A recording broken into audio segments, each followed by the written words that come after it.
guys, it's Phoebe from Who's Phoebe, and welcome back to another Doctor Who video. And my cat is here to welcome you all. So, as the 60th anniversary of Doctor Who is edging even more closer, and this year and this month Doctor Who are doing gadgets, I thought I could jump on that for this video. And I am sorry that I've been gone so long. I've now got a job as well, so that doesn't leave much room either. So I am now back permanently. You'll get these videos now on a Tuesday and a Thursday, but I will film another one tomorrow because I have the farm on a Thursday, so I'll film another one for you tomorrow. But I thought we could talk about the type of gadgets that the Doctor has, really.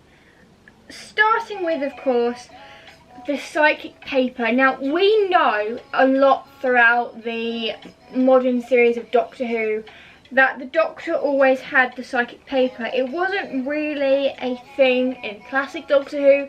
It was more like the Doctor didn't really go undercover that much, and it was more just like, hey, I'm the Doctor, that kind of thing.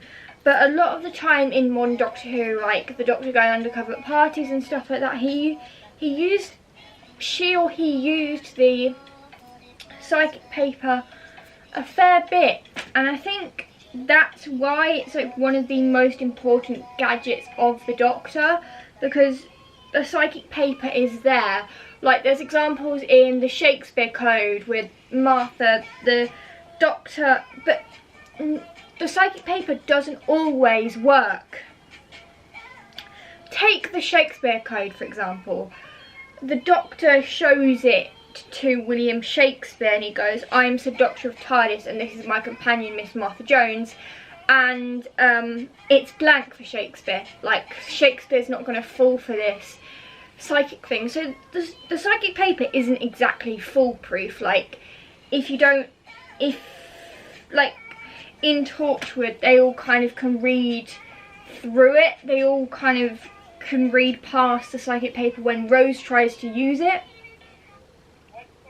So if you've got a basic level of psychic training, the psychic paper isn't going to work for you. That is what happens. That is how it works if you don't have a level of psychic training.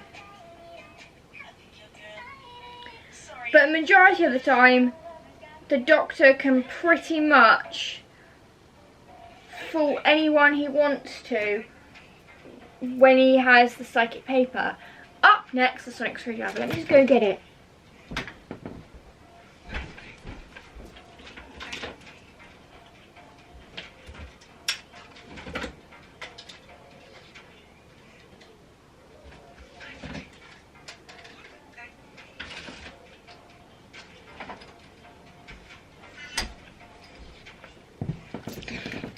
The trusty sonic screwdriver. I have 5 here, but we know that the Doctor has used the sonic screwdriver right into classic Doctor Who. This was the first original design, but we know that at the start the sonic screwdriver was a pretty basic tool. All the Doctor really had it for was for unscrewing screws. But as Doctor Who evolved and as the Doctor kept changing faces, the sonic screwdriver got more and more useful to the Doctor. Like, the 5th Doctor used his sonic screwdriver relentlessly. Like, it was part of his character until obviously the pterodactyls destroyed it. But it was used relentlessly for him. And again with the 10th Doctor, his screwdriver was used multiple times. Like, there is examples in season 2, the Doctor uses it all the time, and then when you get to Smith and Jones, obviously what he does burns out his sonic screwdriver, but he does get another one. And the sonic screwdrivers have always been useful for the Doctor for unlocking doors, adjusting things to radiation points, example in Smith and Jones, unlocking doors, unlocking them, you name it, the sonic screwdriver can just about do it. it can't do wood or deadlock seals, but I don't think the Doctor has had any settings adjusted on that over the years he's had his sonic screwdriver. But there are examples in Smith & Jones, Gridlock, Daleks in Manhattan, Evolution of the Daleks, when the Doctor uses his sonic screwdriver to zap at the radio. You know, the Doctor uses his screwdriver, the 10th Doctor uses his screwdriver relentlessly. It's a habit. It was a thing in classic Doctor Who with the 3rd Doctor as well. Like, he used his screwdriver relentlessly. I don't actually have the other Doctor screwdrivers yet. I need to get them though. But yeah, the other Doctors, they used the, starting from the 2nd Doctor, which is when the sonic screwdriver originally established, to the 5th Doctor when it was finally destroyed. The Doctors used their screwdrivers relentlessly, and then when you get into on Doctor Who, it's like sort of they use it all the time. Like, as you know, this is the 10th Doctor's screwdriver, which is just basic, but he used it relentlessly. Like, the 10th Doctor used his not all the time. Like, in the Shakespeare Code he doesn't use it, and in 42 he uses it once in the TARDIS, but then he realises the doors on the spaceship are deadlock sealed, so he can't use it again in Human Nature and the Family of Blood. It doesn't get featured. So the 10th Doctor didn't use his sonic all the time, but I think that was a good thing because he still had it, but it wasn't constant. The 11th Doctor, on the other hand, this is his one. This is so cool, I like this. And the 12th.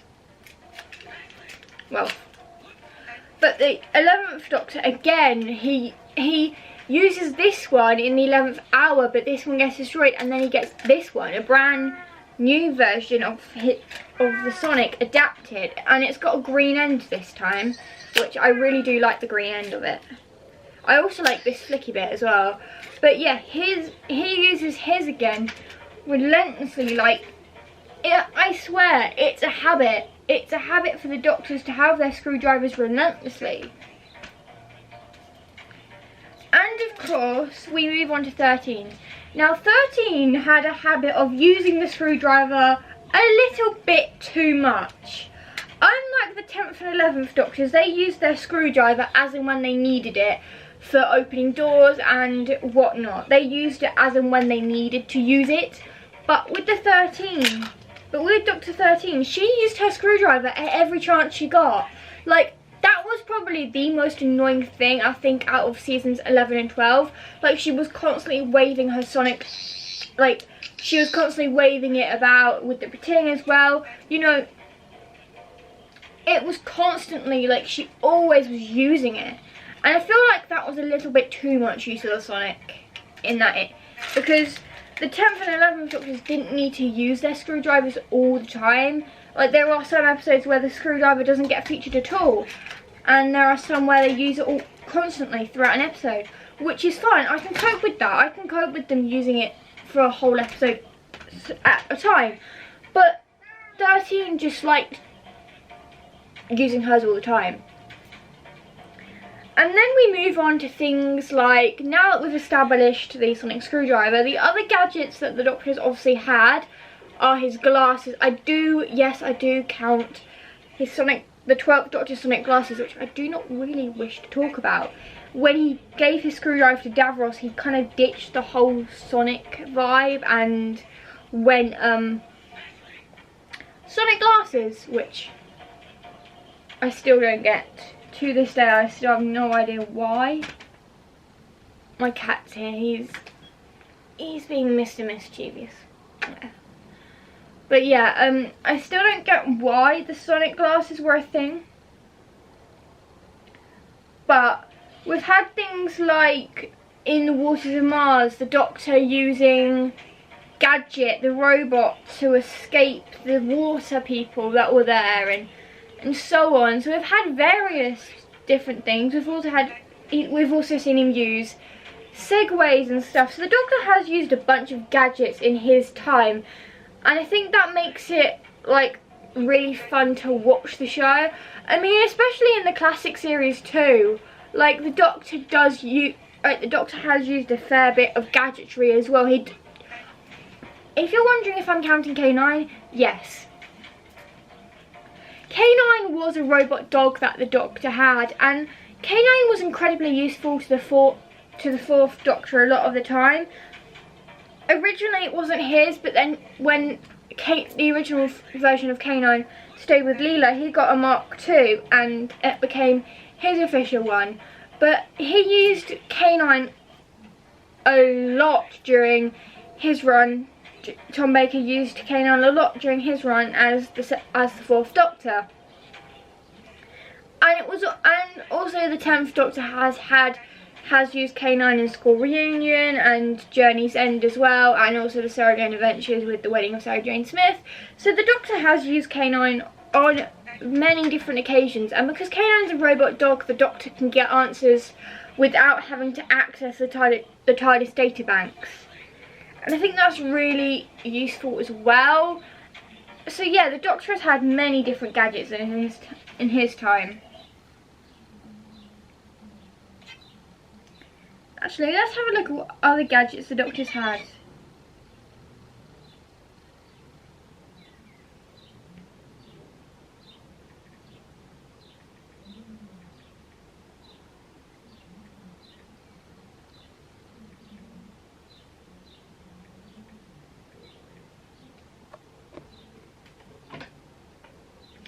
The TARDIS key is also one of them. Obviously, we can't have the TARDIS without the key, can we? The TARDIS key has obviously been one of them in so many times.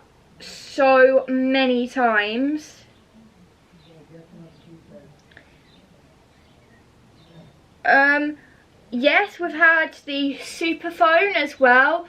I don't actually know, that was in the End of the World, the superphone.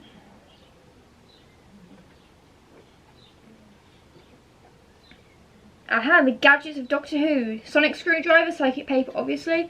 A machine that goes ding when him and Martha were trapped in 1969. He used that. What is the use of this machine that doesn't go bing? We've seen the Doctor use two. They're homemade contraptions. Basically, it's just something maybe the Doctor's ripped together from spare parts or whatnot from the TARDIS, possibly. We've also seen him use the tubular physilotor waveform microkinetic extrapolator. We've seen that a couple of times as well. We've seen that with the 9th Doctor as well when he was doing the TARDIS and stuff. So we've seen that many times before. Chameleon arch. Obviously the chameleon arch has been this thing that we saw in Human Nature when the Doctor changed from Time Lord to human, and that was really genius. Also the Master has used it to turn from Time Lord to human, or at least the Time Lords used it on him. Void glasses, obviously. So void glasses have been something that the Doctor used in the Army of Ghosts and Doomsday to check for void stuff. I thought David Tennant absolutely rocked those 3D glasses, like not even mentioning anything on that. Like, I think he absolutely rocked those void stuff glasses. I think he absolutely rocked them. I feel like no other incarnation of the Doctor would be able to pull that off apart from David Tennant, obviously. We've obviously had the sonic cane, which was absolutely ridiculous. Like, seriously. Like, that is like definitely one of the Doctor's weirdest gadgets, the sonic cane. I know this came at a time when we learnt about River Song and Melody and stuff like that, but it was still ridiculous that the 11th Doctor even had it. I mean, as much as I like the purpose of a sonic cane, I just thought it was ridiculous. Unnamed species identifier device that we know that the Doctor had in Vincent and the Doctor. It was very useful to identify the Graveus. I'm not exactly sure if the Doctor has ever actually given it a name. Hopefully one day maybe he does give this cool machine a name. I've already mentioned the Sonic glasses, the 2 discs. The one that obviously Clara in Flatline whipped up, the 2 discs, I thought got something 2-dimensional that you need to make 3-dimensional 3D, that you want to make 2D. Yeah, Clara used the 2 discs to make things 2D so that whatever the creatures were they were basically the boneless.